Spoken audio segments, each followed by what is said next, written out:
नमस्ते दोस्तों। हर हर महादेव।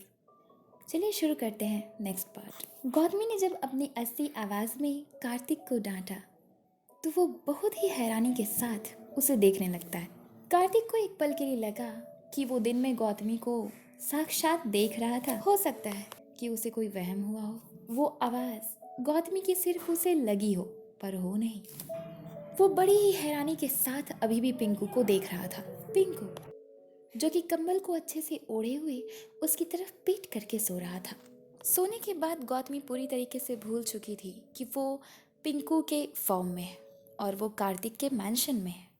जो उससे बात कर रहा था वो कार्तिक है। गौतमी ने सोचा कि वो सपना देख रही है, इसी वजह से उसने अपनी असली वॉइस में कार्तिक को डांट दिया था।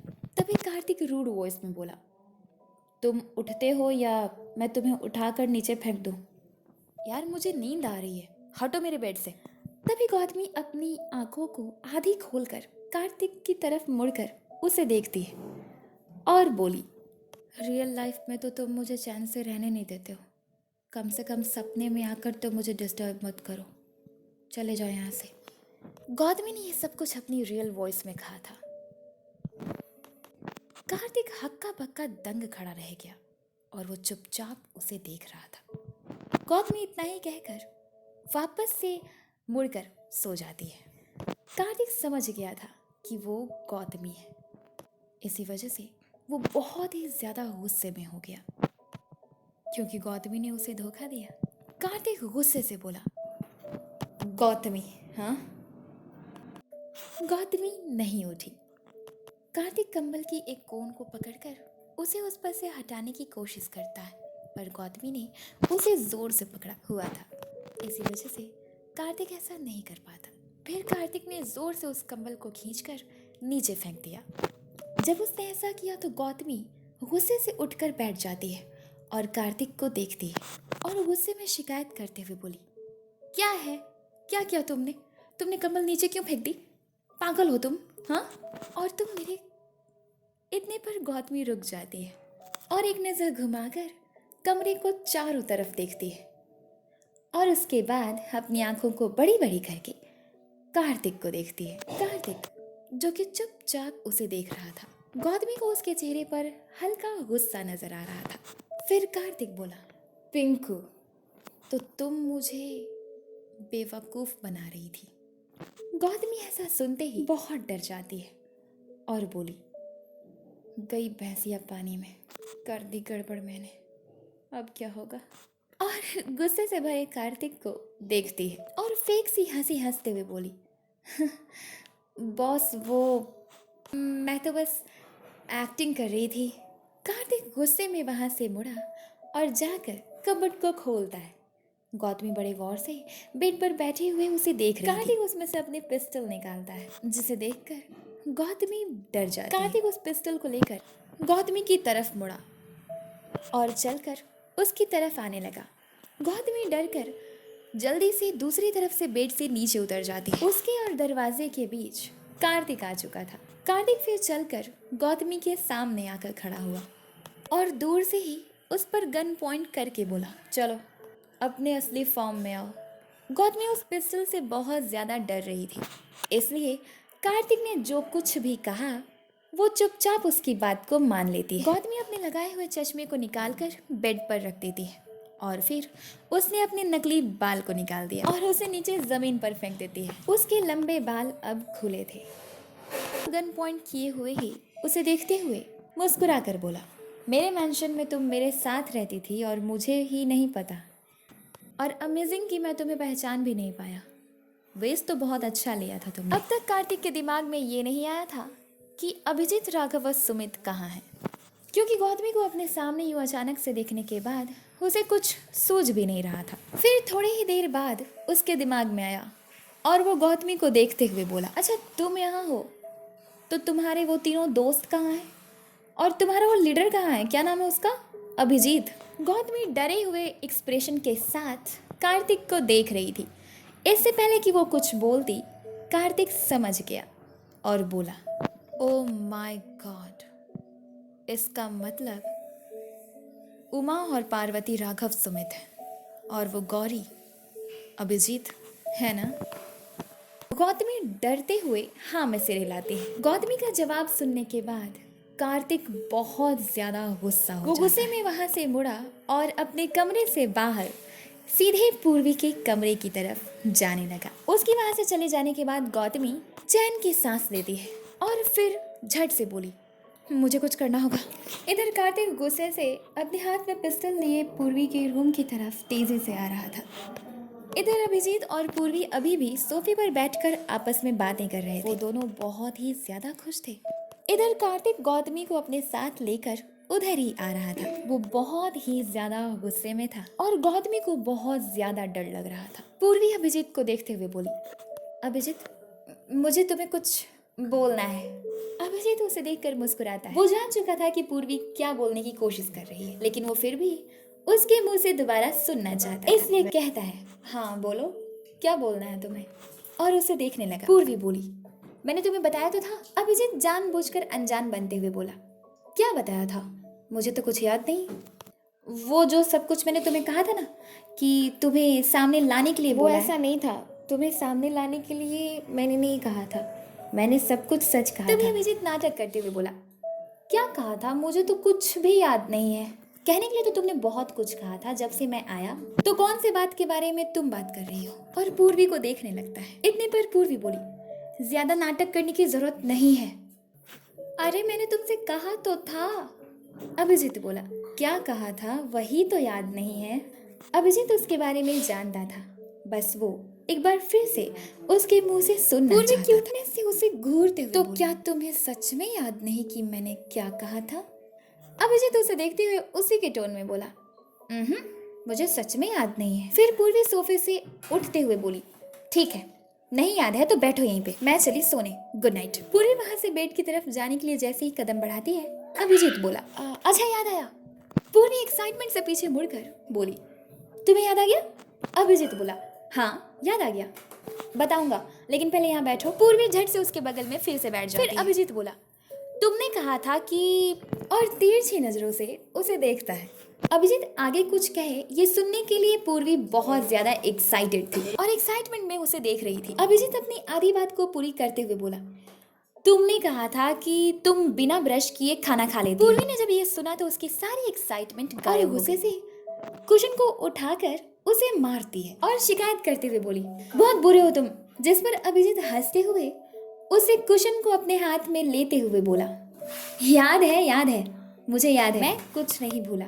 और फिर उस कुशन को अपनी गोद में रखकर उसके एक हाथ को अपने हाथों में ले लेता है और प्यार से बोला, मैं सब जानता हूँ, बस एक बार और तुम्हारे मुंह से मैं सुनना चाहता था, तो मैं इंतजार कर रहा हूँ, बोलो। और उसे देखने लगता है। पूर्वी उसकी बात पर क्यूट सा स्माइल देते हुए बोली, मुझे लगता है मुझे तुम्हें चुनना चाहिए, क्योंकि तुम परफेक्ट हो, तो मैं तुम्हें ही चुनती हूँ। वैसे तो मैं कभी कंफ्यूज थी नहीं, लेकिन कार्तिक इतना भी बुरा नहीं है, इसलिए बस थोड़ा सा सोचा मैंने उसके बारे में। पर तुम्हारी सोच ने मुझे उसके बारे में ज्यादा सोचने नहीं दिया। अभिजीत हंसता। फिर पूर्वी बोली, हाँ तो अब तुम बोलो। पूर्वी ने जब ऐसा कहा तो अभिजीत उसे देखते अपनी बाईं से उसके चेहरे पर आ रहे उसके बालों को संवारते हुए प्यार से बोला, मैं भी तुम्हें चुनता हूँ पूर्वी। इतने पर उनके कानों में एक बहुत ही रूड वॉइस गूंजती है, आर यू सीरियस? जल्द ही दरवाजे की तरफ देखते ही पूर्वी का एक्सप्रेशन पूरी तरीके से चेंज हो गया और अभिजीत अपने हाथ को हटाकर जल्दी से पीछे मुड़कर देखता है। कार्तिक वहां आ चुका था और उसने सिर्फ अभिजीत की ही बात सुनी थी। उसी के पीछे गौतमी खड़ी थी। वो पूरी तरीके से डरी हुई थी और अब तो पूर्वी भी डर जाती है और इस बार डर तो अभिजीत को भी लगने लगा, क्योंकि उसे समझ नहीं आ रहा था कि वो सबको अब कार्तिक से कैसे बचाएगा, क्योंकि जो काम वो करने आया था वो तो अब तक कर नहीं पाया। कार्तिक अभिजीत को घूरते हुए रूम के अंदर एंटर करता उसके हाथ में पिस्टल थी, जिसे देखकर पूर्वी जैसे ही अभिजीत के सामने जाने लगती है, अभिजीत उसका हाथ पकड़ के उसे अपने साथ ही खड़ा कर लेता है। कार्तिक उन दोनों के हाथ को देखता है और गुस्से में बोला, गौतमी जाओ जाकर राघव और सुमित को भी लेके आओ। गौतमी डरी हुई एक्सप्रेशन के साथ अभिजीत और पूर्वी को देखती है। वो दोनों भी उसे ही देख रहे थे। गौतमी बिना कुछ कहे वहां से नीचे जाती है।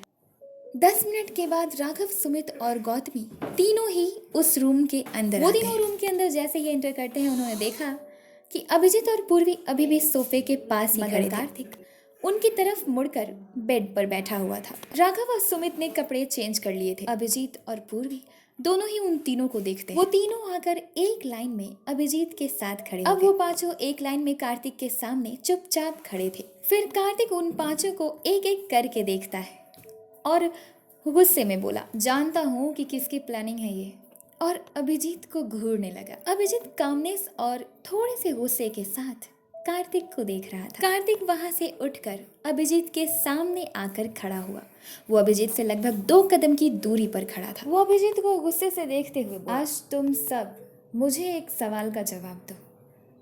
बताओ कि तुम लोगों ने मुझे समझ के क्या रखा हुआ है। तुम लोग इतना क्यों परेशान करते हो मुझे, और खास करके तुम अभिजीत क्यों पड़े हुए हो मेरे पीछे। ना खुद चैन से रहते हो और ना ही मुझे रहने देते हो। चाहते क्या हो तुम? तभी अभिजीत बोला, मैं तुम्हारी पूर्वी के बीच में नहीं आ रहा हूँ, तुम आ रहे हो बीच में मेरे और पूर्वी के। सो मैं तुम्हें वार्निंग दे रहा हूँ, वो भी लास्ट। प्लीज़ चले जाओ हमारे ज़िंदगी से। अपनी ज़िंदगी में तुम भी खुश रहो और हमें भी अपनी ज़िंदगी में खुश रहने दो, प्लीज़। कार्तिक गुस्से से बोला, अगर अपनी ज़िंदगी में खुश रहना चाहते हो तो हट जाओ मेरे रास्ते से, वरना तुम्हारी ज़िंदगी तबाह कर दूंगा। फिर बाद में मेरा कोई दोष नहीं, मैंने तुम्हें वार्न किया था, क्योंकि तुम्हें नहीं पता कि मैं कितना ज़िद्दी हूँ। मुझे जो चीज़ या कोई इंसान एक बार पसंद आ जाए तो वो मेरा होना चाहिए। और मैं तुम्हें वार्निंग देता हूँ, वो भी आखिरी, हट जाओ मेरे रास्ते से, वरना पछताने के सिवाय तुम्हारे हाथ और कुछ नहीं लगेगा। अभिजीत बोला, तुमने जो किया है वो गलत है। मैंने पहले भी कहा था और अब भी कह रहा हूँ, अब भी वक्त है। रुक जाओ कार्तिक, क्योंकि तुम ज़बरदस्ती पूर्वी से खुद को प्यार नहीं करा सकते। ये सभी फीलिंग्स होती हैं जो किसी के लिए खुद से आती हैं अपने आप। तुम अपने लिए फीलिंग्स को ज़बरदस्ती किसी के मन में नहीं डाल सकते कार्तिक, और इस वे में तो कभी नहीं। कार्तिक बोला, मेरे लिए कुछ भी असंभव नहीं, मेरे लिए कुछ भी possible. You know who I am? Kartik Sinha, जिसके लिए इस दुनिया की हर चीज़ बाएं हाथ का खेल है। अभिजीत बोला, ठीक है, फिर जब तुमने तय कर ही लिया है तो मैं भी तुम्हारे सामने हूँ, और मैं तुमसे भी ज़्यादा ज़िद्दी हूँ। मैं तुम्हारे रास्ते से कभी नहीं हटूँगा, हटना तुम्हें पड़ेगा। तो मैं तुम्हें वार्निंग दे रहा हूँ, मेरे रास्ते से खुद हट जाओ, वरना जब मैं हटाऊँगा तो तुम्हें बहुत बुरा लगेगा। कार्तिक उसकी बात पर ठहाके लगा कर हंसते हुए बोला, क्या लगता है तुम्हें, तुम्हारी इन बकवास से धमकियों से कार्तिक सिन्हा को डर लग जाएगा, और तुम कर भी क्या लोगे? हो क्या तुम मेरे सामने? हाँ? राघव, सुमित, गौतमी, पूर्वी और अभिजीत पांचों ही गुस्से से उसे देख रहे थे। कार्तिक एक एक करके उन पांचों को देखता है और फिर अभिजीत पर गन पॉइंट करते हुए बोला, वैसे तो मैं किसी की जान नहीं ले सकता क्योंकि मैं ऐसा नहीं हूँ, लेकिन फिर भी तुम्हें वार्निंग दे रहा हूँ, मुझे मजबूर मत करना, वरना मैंने तो तुम्हें कहा ही हुआ है कि मेरे लिए कुछ भी इम्पॉसिबल नहीं। सो मैं तुम चारों को बख्शता हूँ, तो तुम चारों जा सकते हो इस मैंशन से सही सलामत, जाओ। पर पूर्वी यहीं रहेगी। इतने पर पूर्वी बोली, तुम समझ नहीं रहे हो कार्तिक, मैं अपने पेरेंट्स की मर्जी के बिना कोई फैसला नहीं ले सकती, और अगर मैंने कोई फैसला ले भी लिया तो वो मेरी ज़िंदगी में अप्लाई तभी होगा जब मेरे पापा चाहेंगे। वैसे तो मैं उनकी हर बात नहीं मानती, मगर मानना पड़ता है जब माँ सपोर्ट करती हैं उन्हें। तो हमें यहाँ से जाने दो, क्योंकि कोई फ़ायदा नहीं है हमें यहाँ रोक। मैं तुम्हें कभी एक्सेप्ट करने नहीं वाली, और तुम्हारा ज़िद है कि कभी ख़त्म होगा ही नहीं, इसी तरह ज़िंदगी भर चलता रहेगा। फिर कार्तिक तेजी से स्माइल करते हुए पूर्वी को देख कर बोला, हाँ तो चलने दो, यही तो मैं चाहता हूँ, तुम्हें अपने साथ ज़िंदगी भर साथ ही तो रखना चाहता हूँ। मैं तुम्हारे साथ अपनी पूरी ज़िंदगी जीना चाहता हूँ। तभी राघव, सुमित और गौतमी तीनों ही बहुत फनी वे में धीरे से हंसते। जिसके बाद कार्तिक उन तीनों को घूर कर देखता है।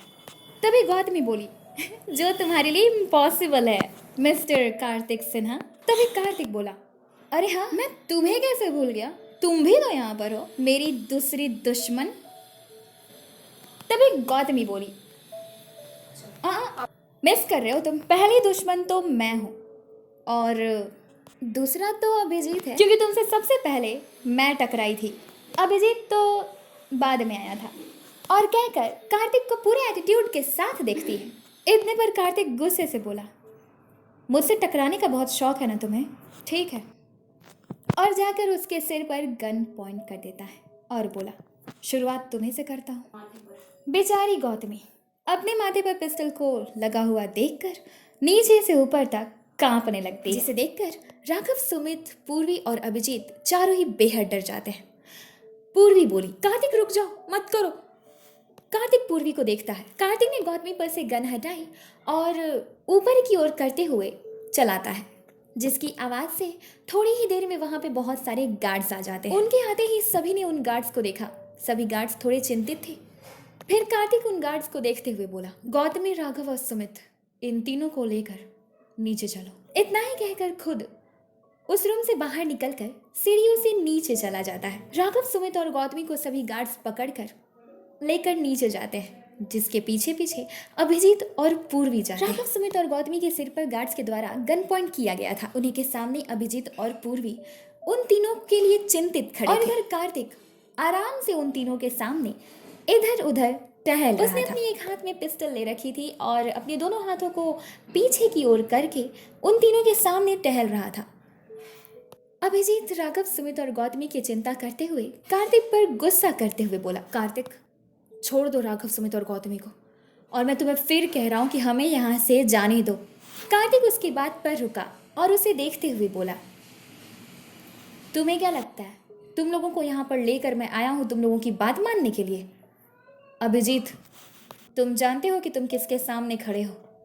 गुस्से में मैं कुछ भी कर सकता हूँ, ये तो तुम भी जानते हो, और रिजल्ट की चिंता मैं नहीं करता।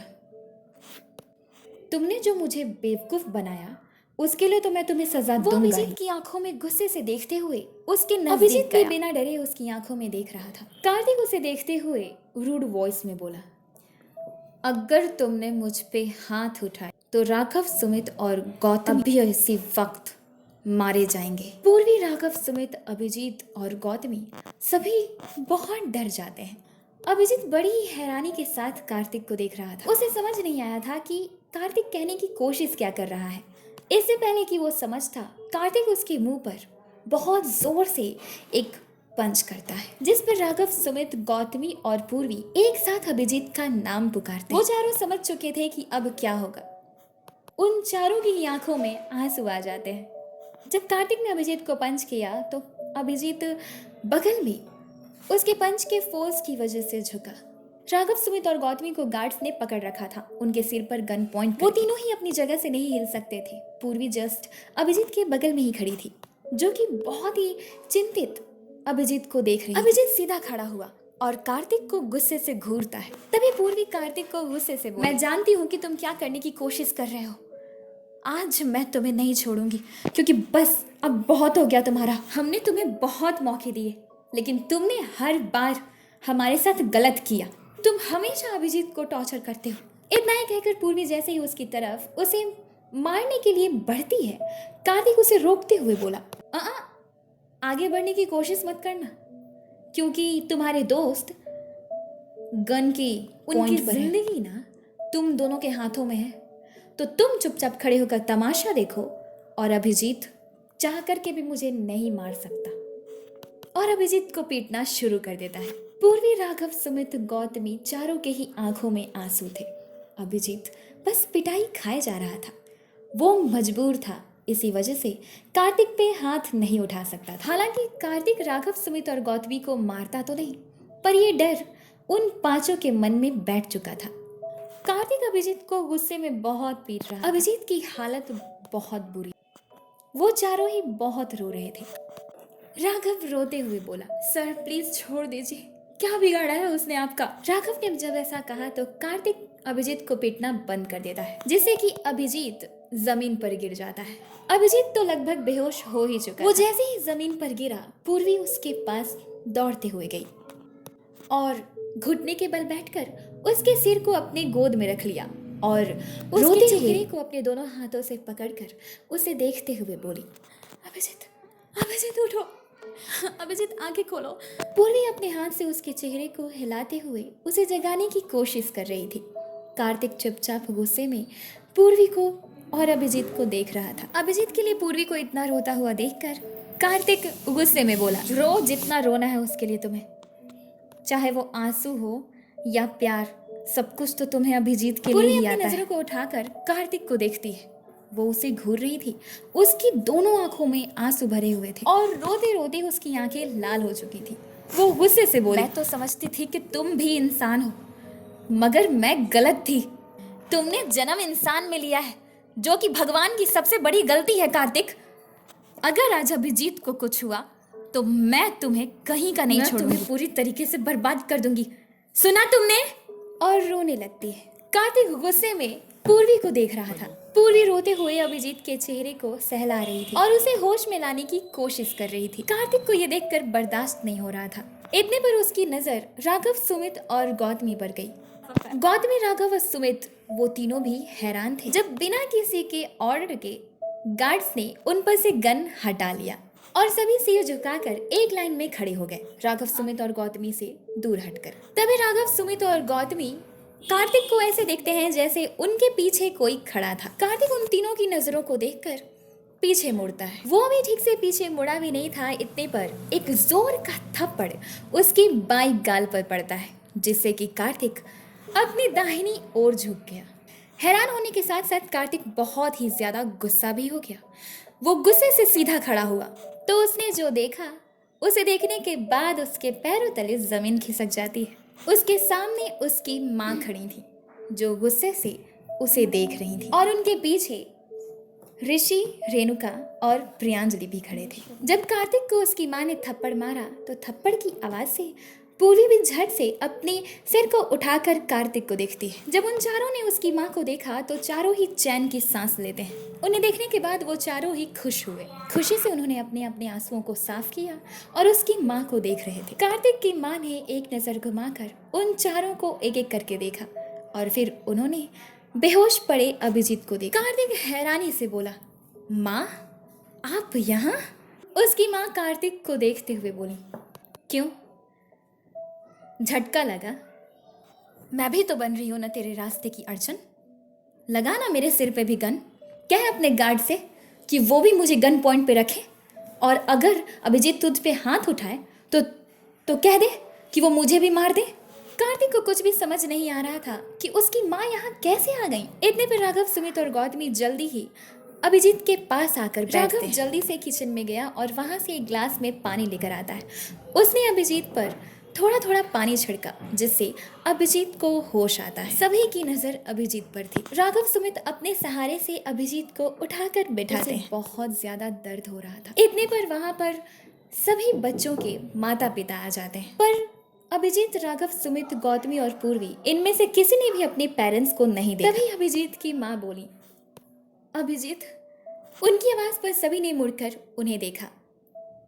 उनके साथ सभी बच्चों के सभी पेरेंट्स खड़े थे। अपने अपने पेरेंट्स को देखकर राघव, सुमित, गौतमी, पूर्वी और अभिजीत, ये सभी बहुत ज्यादा खुश हुए। लेकिन जैसे ही कार्तिक की माँ ने अभिजीत के माता पिता को देखा, वो तो उन दोनों को बस देखती ही रह गई।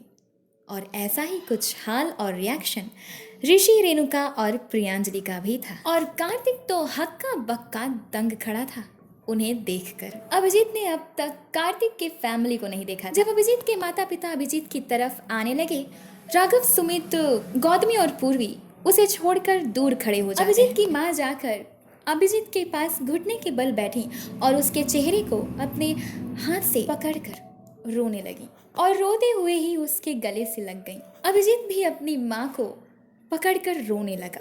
उसके पिता भी घुटनों के बल खड़े हो गए और एक साथ अपनी पत्नी और अपने बेटे अभिजीत को गले लगा लेते हैं। फिर पूर्वी, गौतमी, राघव, सुमित भी दौड़े दौड़े अपने पेरेंट्स के पास जाते हैं। वो लोग सबसे पहले अपनी माँ से गले मिलते हैं। पूर्वी अपनी माँ से गले लगकर रोते हुए बोली, I missed you so much. बहुत याद आती थी आपकी। पूर्वी की माँ भी रोते हुए उसके सिर को सहला रही थी। उन्होंने उसके हेड को किस किया और खुशी से रोते हुए बोली, पर अब तो मिल गई ना, मैंने भी तुझे बहुत मिस किया मेरी बच्ची। पूर्वी फिर अपनी माँ से थोड़ी सी दूर हटी। उसने अपने पापा को देखा, लेकिन उनके गले नहीं लगी। उनका रिएक्शन नॉर्मल था, मानो जैसे कुछ हुआ ही ना हो। पूर्वी अपने पापा से एक्सपेक्ट कर रही थी कि वो कुछ तो प्यार से कहेंगे, लेकिन वो चुपचाप पूर्वी को देख रहे थे।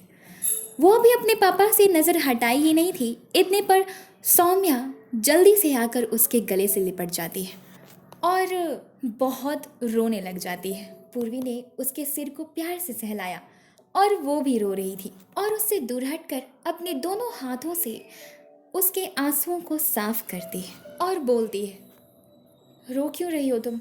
अब शांत हो जाओ। अब मिल गई हूँ ना मैं तुम्हें, अब तो खुश होना चाहिए ना, अब शांत हो जाओ। इधर गौतमी भी अपनी माँ से गले लगकर रोते हुए ऐसे ही बोल रही थी। उसने भी अपनी माँ को बहुत मिस किया। साथ में उसकी माँ भी रो रही थी। अभी गौतमी अपनी माँ के गले लगी ही थी, तभी रोशन आकर अपने एक हाथ को उसके कंधे पर रखकर रोते हुए बोला, दीदी। गौतमी अपनी माँ से दूर हटी और सिर को घुमाकर रोशन को देखती है। उसने अपने दोनों हाथों से उसके आंसू को पोंछा और उसके गले से लिपट गई। फिर वो उससे दूर हटी और मुस्कुराते हुए उसे देखकर बोली, अब तू शांत हो जा मेरा प्यारा भाई। और अपने सिर को घुमाकर अपनी माँ के बगल में खड़े अपने पापा को देखती। वो उन्हें इस उम्मीद से देख रही थी कि वो भी उसे गले लगाएंगे, लेकिन उन्होंने ऐसा बिल्कुल नहीं किया। वो थोड़ा सा आगे बढ़े और अपने एक हाथ से उसके सिर पर प्यार से हाथ फेरते हुए बोले, कैसी हो गौतमी? गौतमी ने जब ऐसा अपने पापा को करते हुए देखा तो वो उन्हें देखकर मुस्कुराई और बोली, ठीक ही हूँ। इधर सुमित अपने माता पिता और अपनी बड़ी बहन से मिल चुका था और अब वो उनके साथ खड़ा था। राघव भी अपने माता पिता के बीच में खड़ा था, क्योंकि जब गौतमी और पूर्वी अपने अपने पेरेंट्स से मिल रहे थे तो राघव सुमित भी अपने अपने घर वालों से मिल वो सभी बहुत खुश थे। पूर्वी फिर गौतमी को देखती, गौतमी ने भी पूर्वी को देखा। वो दोनों ही जल्द ही आकर एक दूसरे के गले लग जाते हैं। सभी उन्हें ही देख रहे थे। उन दोनों को ऐसा लग रहा था कि बहुत साल बाद वे दोनों एक दूसरे के गले लगे हैं। उन दोनों के दोनों आंखों में आंसू भरे थे। गौतमी गले लगे हुए ही रोते हुए बोली, अब हम वापस आ गए, अब हम स्कूल जाएंगे, अपने सिटी जाएंगे, अपने घर जाएंगे। पूर्वी भी रोते हुए उसके गले लगे हुए ही अपने सिर को हाँ में हिलाती है, जिसे देखकर सभी खुश हुए और अभिजीत उन्हें देखकर मुस्कुराता है। फिर राघव सुमित भी अभिजीत के अगल बगल आकर खड़े हो जाते हैं और राघव के बगल में अभिजीत के माता पिता। तब कार्तिक की माँ अभिजीत के माता पिता के सामने आकर खड़ी हुई। अभिजीत के माता पिता ने और अभिजीत ने उन्हें अब देखा था, क्योंकि अभिजीत के माता पिता बाकी पेरेंट्स के साथ दूसरी गाड़ी में आ रहे थे। इसी वजह से उन्होंने कार्तिक की माँ को पहले नहीं देखा था। कार्तिक की माँ ने अपने सिर को नीचे झुकाया। उनकी आंखें आंसुओं से भरी हुई थी। जैसे ही वो उन सबसे माफ़ी मांगने के लिए उनके सामने हाथ जोड़ती ही हैं, तभी अभिजीत आगे बढ़कर उनके हाथ को पकड़ लेता है